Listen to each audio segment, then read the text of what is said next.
Environment Minister Catherine McKenna has introduced a new carbon pricing plan, and this morning she's unveiling a new smartphone app to help visitors plan and enjoy trips around the country. To celebrate Canada's 150th birthday, Parks Canada is asking us to enjoy the nation's treasures from coast to coast to coast with free admission to all Parks Canada sites. Joining me now in studio is Environment Minister Catherine McKenna. Thank you so much for being here. It's great to be here. Okay, so you launched a special smartphone app for the season. Talk to me about how this thing works. So this app is really awesome. It was one of these things that when I came in, I said, like, we need some way that you can go find out about all of our parks and our historic sites. And so a new app launching today where you can go on, you can find out where are our parks. Because I think a lot of people don't know. We have 46 parks, 4 marine conservation areas, and we have 171 national historic sites, all free for Canada's 150. So you can download the app. You can go, you can search by using the GPS function, find out what's going on, find out what activities there are for Canada 150th. So we have activities across the country. Learn to camp. A lot of people, a lot of Canadians haven't camped before. They're scared about camping. And it's all centralized in the app. It's all centralized in this app. And then there's some fun features. Like you can take some pictures, put the Parks Canada beaver on it, Canada 150 sticker. So. Oh, I've seen the stickers right there. Okay, Minister, if I am in a park like this one here, I'm not expecting to have cell service or GPS coverage. Is this thing available to work offline? It is available to work offline. I mean, look, part of the reason you want to have this app is so you can plan your trip. So there's a lot of things in there about, booking your campsite, talking about how to pack. There's a packing list. So a lot of it is to set you up ahead of time. When you're in the park, I hope everyone isn't always on their devices the whole time you're in the park. But it works even when you're not online. But as I say, I think when you go to a park, I like to actually canoe, relax, unplug.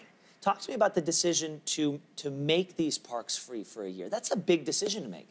You know, when you think about what you want for a legacy, so Canada 150, celebrating 150th anniversary Confederation, I actually can't think of a better gift to Canadians than enjoying our natural beauty, our cultural heritage. I love getting out in the outdoors, and so I think that having parks accessible to everyone, free, is a really amazing thing. And 3 million people have applied or have received a Discovery Pass. So that's how excited people are. Well, and that's the other thing that's really interesting is Canada is having a moment right now, and as part of that, a lot of Canadians are choosing to look inward to spend their tourist dollars and to spend their time off rather than going to exotic locales. They will go to Banff National Park or something. I think that's pretty exotic. I think we have a lot of really exotic places and beautiful places in our own country. Is there one place that you haven't been yet that you want to go? Oh, gosh. I mean, there's so many parks. We have some parks in the high Arctic that are really amazing. But one park that I've been to, the first time I was there was this past year, Rouge National Urban Park. So our first national urban park within an hour on public transit for 7 million Canadians. And you can get out there and you can learn to canoe. I was out there with a bunch of kids who hadn't canoed before. They were learning to canoe. So I just think getting out to any park is amazing. Also historic sites. So I'm originally from Hamilton. So in Hamilton Harbor, there's HMCS Haida, one of our now retired naval warships. So you can go check that out. So there's just amazing things that you can do, and they're all free. I want to pivot for a moment, talk again about keeping with the environment, but talking about yesterday, your government unveiled the initiative to introduce a price on carbon, and those provinces that don't make that plan on their own, it's going to be sort of legislated on them by the federal government. We know that there's probably a roadblock ahead that looks like Brad Wall. Jason Kenney has said that he would join that lawsuit. What are your thoughts on the imminent fight in the future?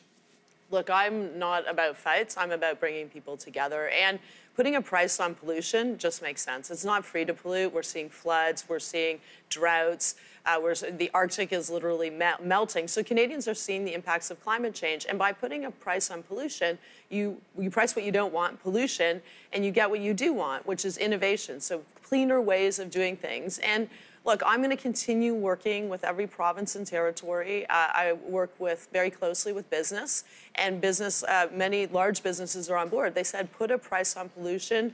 It's the cheapest way for us to reduce emissions, gives us some certainty, and we'll innovate and create good jobs. And so I'm going to keep on keeping on, and I mean, I'm hopeful that all provinces will come on board. Right now, 4 out of 5 Canadians live in a province where there's a price on pollution. All but Saskatchewan has said that they will put a price on pollution by 2018. And you know what? Canadians want a cleaner, more sustainable future. I have kids.